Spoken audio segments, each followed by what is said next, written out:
ganitong klase ng buhok, ano ba yung pwedeng gawin nating gupit para sa kanya. So, tinanong natin si client at yung gupit na sinabi niya ang ating susundin.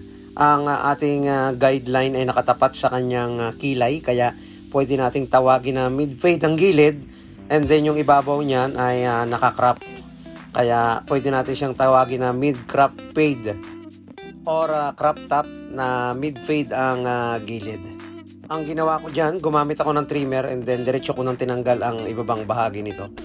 Gamit muna tayo ng 1.5 na clipper guard para hindi naman mapuwersa yung pagnipis.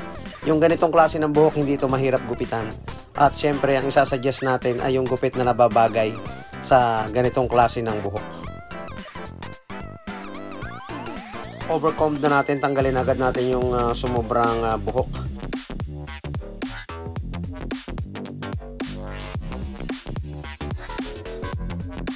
Ang ine-next natin dyan, 0.5 na clipper guard.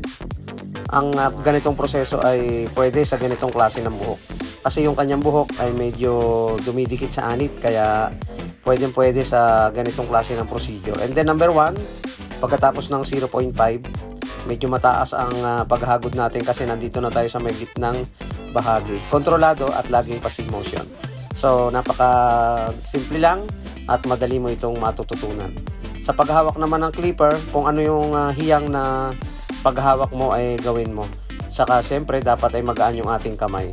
Zero close, pwedeng zero half para mabura yung pinakang guideline nito. Hindi ko napupunahin kung paano kayo humawak ng clipper. Ang pinaka-importante ay maingatan natin ang ating client at hindi masasaktan ng anit nito. Laging magaan lang ang kamay. Kung paano kayo hiyang ng paghawak, go on, enjoy at gawin mo yan sa may pag-iingat.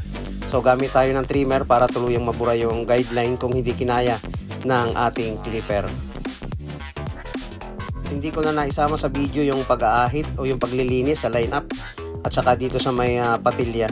So nilagyan ko siya ng hair volume powder para naman pumorma yung kanyang buhok. Tapos gamit tayo ng suklay na malalaki yung ngipin para mas maiporma natin ito.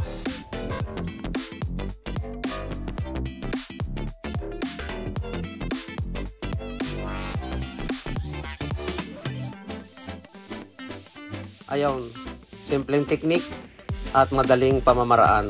Ang ibabaw niyan hindi na natin masyado binawasan dahil manipis naman at sinabi ng ating client na wag na natin itong iklian. Ayun, ganyan ang forma ng ibabaw. Pwede mong guluhin lang, pwede mong isigsag ng pagsuklay or kahit anong forma ng pagkakasuklay ang gusto mo. Maraming salamat mga kabarberos.